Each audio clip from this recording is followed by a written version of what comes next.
Vous avez créé votre site web et vous souhaitez qu'il apparaisse dans la première page des moteurs de recherche sans payer, vous savez quoi? C'est possible. Je m'appelle Anne-Éléonore et j'accompagne les entrepreneurs à la mise en place de leur stratégie de communication sur le web. Je vous partage quelques astuces après ça.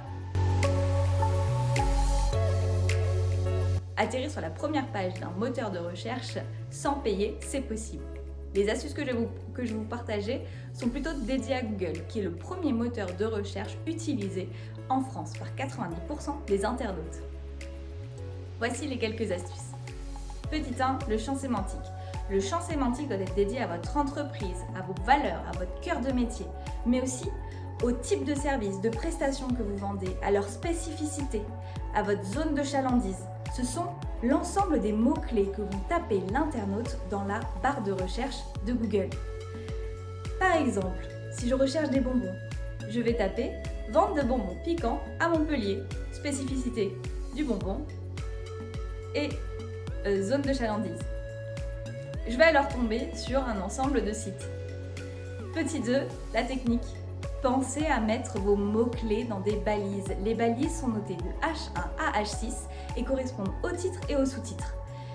Les mots-clés, donc, doivent être dans vos balises. Quand l'internaute fait sa recherche, il tombe sur une description qui est nommée métadescription. Elle est très importante, elle va permettre d'attirer l'internaute ou de le faire fuir. Donc si vous ne voulez pas qu'il clique sur le bouton en dessous, pensez à avoir une métadescription qui va l'attirer. Il existe 3 types de liens. Les liens internes, les liens externes et les netlinking. Les liens internes, ce sont les liens qui vont de votre site web vers une autre page de votre site web. Exemple, contactez-moi, petit bouton contactez-moi qui va vers votre page de contact où la personne va pouvoir remplir le formulaire de contact pour vous joindre. Les liens externes. Les liens externes sont des liens qui vont amener l'internaute vers l'extérieur de votre site web. Par exemple, si vous avez des partenaires et que vous avez un lieu dédié avec l'ensemble des logos de vos partenaires, vous pouvez mettre vos liens en cliquant sur les logos de ces partenaires qui vont amener l'internaute vers l'extérieur et donc vers les sites de ces partenaires. Attention toutefois en insérant ces liens dans votre site qu'ils ouvrent une nouvelle fenêtre, un nouvel onglet pour que l'internaute ne parte pas de votre site. Troisième lien, selon moi les plus importants, le netlinking, ce sont les liens qui vont faire venir l'internaute d'un site extérieur vers votre site. Il doit être fait intelligemment et donc être de qualité.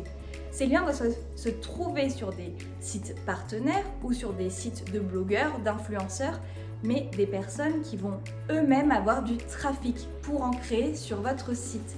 Attention à favoriser la qualité et non la quantité. Voilà, je vous ai partagé ces 3 astuces. Elles sont bien sûr non exhaustives, mais parfaites pour débuter. Vous avez aimé ma vidéo? Continuez à m'encourager en mettant un petit pouce, en vous abonnant à ma chaîne et à bientôt!